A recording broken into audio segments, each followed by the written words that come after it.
Hi guys, Richard here from the Pokéfamily once again, and as you all probably know, Gen 3 is just around the corner. It's a bit debatable whether the Halloween event is going to bring the entirety of Gen 3 or just some Ghost and Dark types. I think it's likely that they're just going to do Ghost and Dark types first and then introduce a whole bunch of other Gen 3s post the Halloween event. However, today I'm here to talk to you guys about my top 5 picks from Gen 3. The ones that I'm most looking forward to for their usefulness mainly, but there are other aspects that I've included kind of in these lists. I'm predisposed towards liking certain Pokemon because of how they look, some of the cool noises they make sometimes and stuff like that. I've looked at the games, I've done some research, and these are my top 5 picks.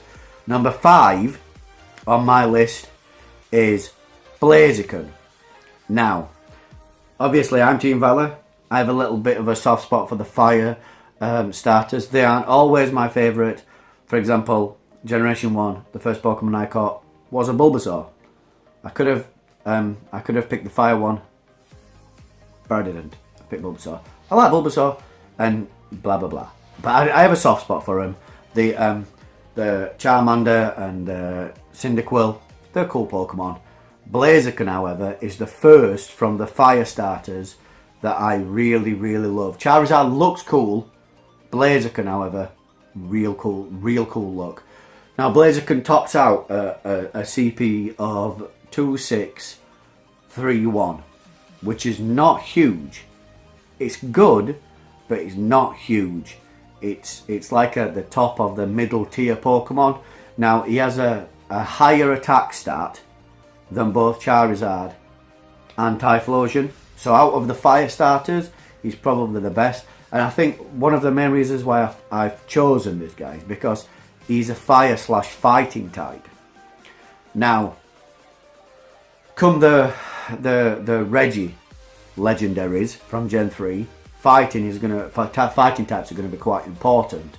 Now, obviously, we've had access to Machamp for quite a long time, and there are better fighting Pokemon in Gen 3. Is it Hariyama? Is a better one, as far as pure damage is concerned, anyway. But I think I like Blaziken because he's versatile. If he has the right options move-wise, if you can switch between decent moves. For example, if he's got Fire Spin and Counter as a basic fast attack move choice, those are two pretty strong moves. And then if he, from his charge moves, if he's got like Overheat, Dynamic Punch, things like that, they're pretty good things to swap between. So should you want to use him as a fire Pokemon, for example, go to an event and Articuno is back at the event. It does happen. I believe that they brought some of the birds back for the Safari event. And you want to do those guys, then you've got a good option there. Use a few TMs, on you go. You can't really use Machamp and Hariyama in that way. So I think that's why I have chosen Blaziken. It's not that Hariyama isn't good. Hariyama is very good. Soft spot for Team Valor. And the fact that there's a bit of versatility there. My number 4 choice is Agron. And the reason why I've chosen Agron is because finally we've got a new contender as far as gym defense is concerned. Agron is a little bit like Steelix, but better than Steelix. Its defense is very high. As far as gym defenders go, right up near the top. It doesn't have a great hit point stat, but that is mitigated by its high defense.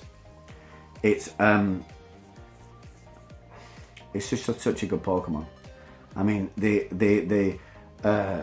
defense side of the game, the gym defense side of the game, needs a little bit of attention, you've got like a real select few solid Pokemon that make it just that slight bit more difficult to take over gyms.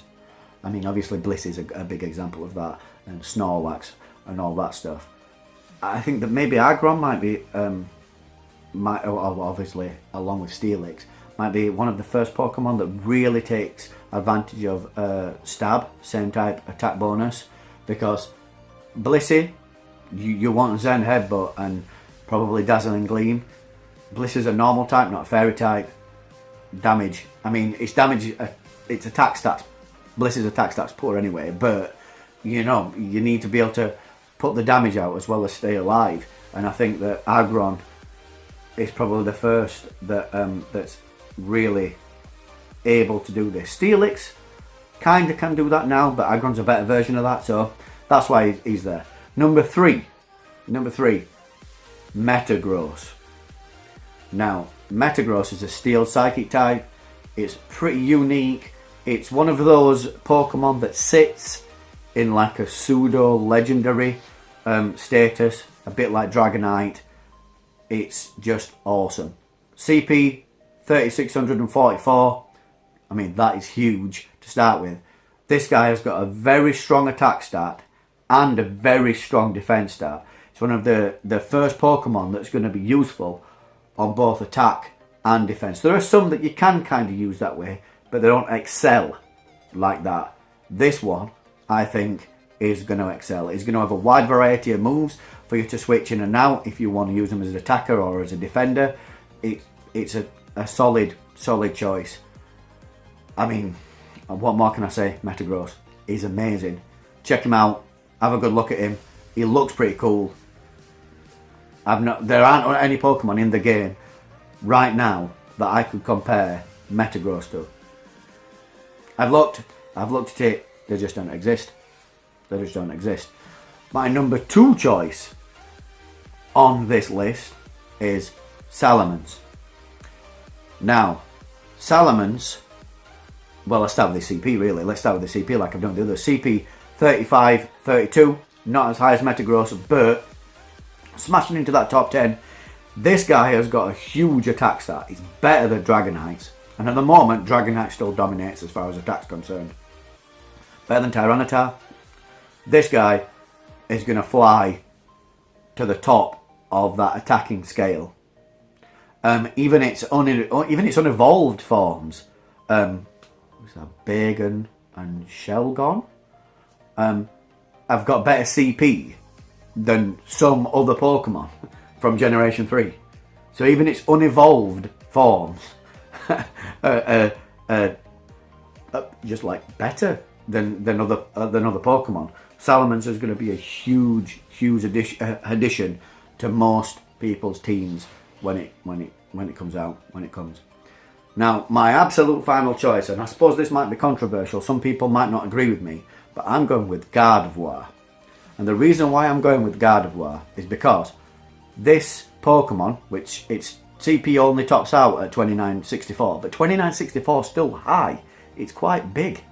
The reason why I'm going with this is because it's a Psychic / Fairy type. Now, so long as this thing can take Fairy moves, and this is the thing, it's got high attack and high defense. Yeah? When it comes to Rayquaza, this one, in my opinion, is going to be the counter. Now, you might argue Salamence, but Salamence is a dragon type. It's going to take more damage from Rayquaza, assuming Rayquaza has got dragon type moves. This one isn't. It's got high defense.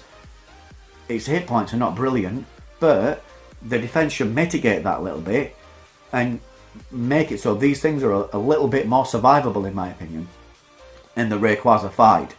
So this is why I'm putting Gardevoir in my number 1 spot for this generation. Battling those legendaries is kind of the epitome of the game at the moment. It's the end game, and Rayquaza is the one that everybody's waiting for. You can ask the community of people will talk about Rayquaza all the time. I mean, there are loads of legendaries in Gen 3. You've got the Regis, you've got Deoxys, You've got the two dragons, Latios and Latios. You've got loads of legendaries in this. Never mind I mean, there's Groundon and the whale. I forget his name. Just looks like a whale. They loads of legendaries basically. This Pokemon is the best counter in my opinion against the best legendary that we're going to see for a while. I mean, there's is it Arceus in Gen 4, which is the Pokemon God, which obviously will be huge, but Rayquaza is the one that everybody's been waiting for and everybody will want. Gardevoir, it's the counter for him. You're going to see Salamence in teams against Rayquaza. You're going to see Dragonite in teams against Rayquaza, and there's nothing wrong with those choices. But Gardevoir, I don't think that you're going to be able to make a better choice. The other guys will probably deal more damage, but won't survive as long. So overall, I think that extra survivability will push Gardevoir towards the top. So there we go, guys. Those are my top 5 Pokemon from Gen 3. They're the ones that I'm looking forward to the most. Not that I'm not looking forward to any of the others. There's a whole slew of Pokemon from this generation that I just think are so cool. There's just a whole bunch of Pokemon in Generation 3 that are just cool. It's the one, I mean, I wasn't that excited about Gen 2. It's okay, but Gen 3 I am so hyped for. Almost as hyped as I was in the beginning of playing Pokemon Go.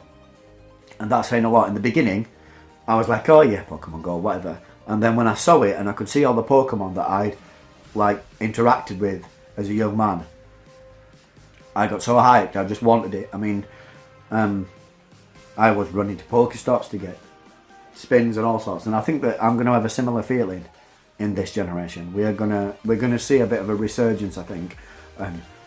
The top 5 that I've just listed are just the tip of the iceberg. The whole thing is just going to be great. It's going to be so much fun. Anyway, see you next time, guys. Those are my top 5 picks.